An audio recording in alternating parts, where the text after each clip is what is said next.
Hello, my name is Chelsey, and I would like to talk to you today about the history of arson, why it is a crime, and what the possible punishments are.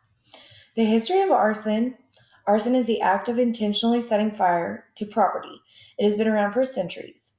It has evolved from a wrongful individual act into a means of collective violence. Arson has been around for many years and has been used for many violent activities, such as riots, religious conflict, and even genocide. In British law, setting fire to any commercial property was punishable by death. Later on in the 19th and 20th century, society became more focused on crimes against the person themselves instead of just real estate. From as far back as the 1790s, arson has been used as a weapon. Fire can also make signs of life unrecognizable. Arson can give the perpetrator many advantages with this factor.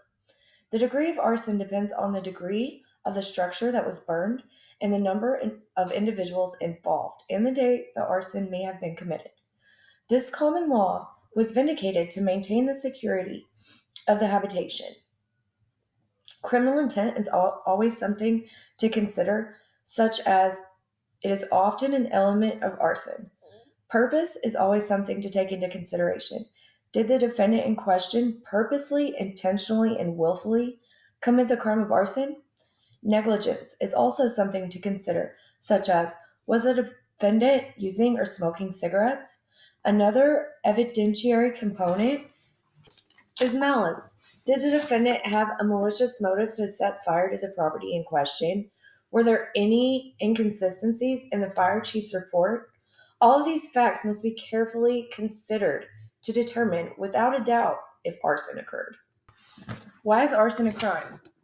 At a common law level, arson is originally defined as the malicious burning of the dwelling of another.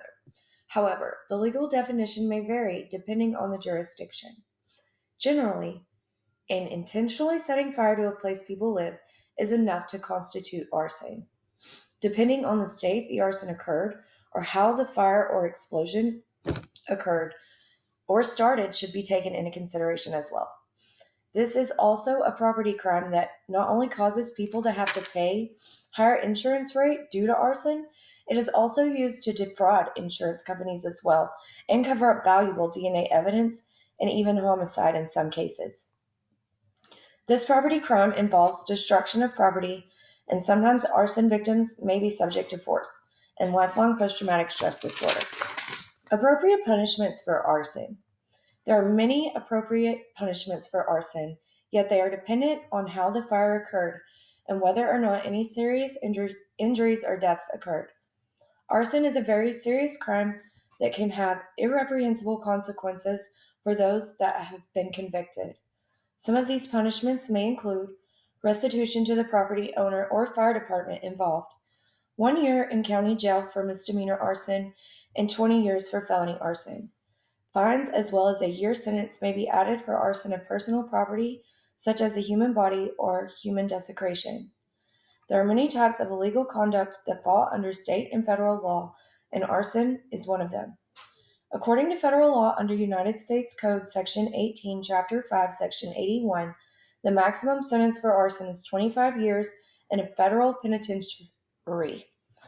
You can also be charged under this statute if you personally set fire or conspire with others to set fire to such items that are in territorial jurisdiction of the United States. Hopefully, over time, the very malicious crime of arson will decline. Thank you.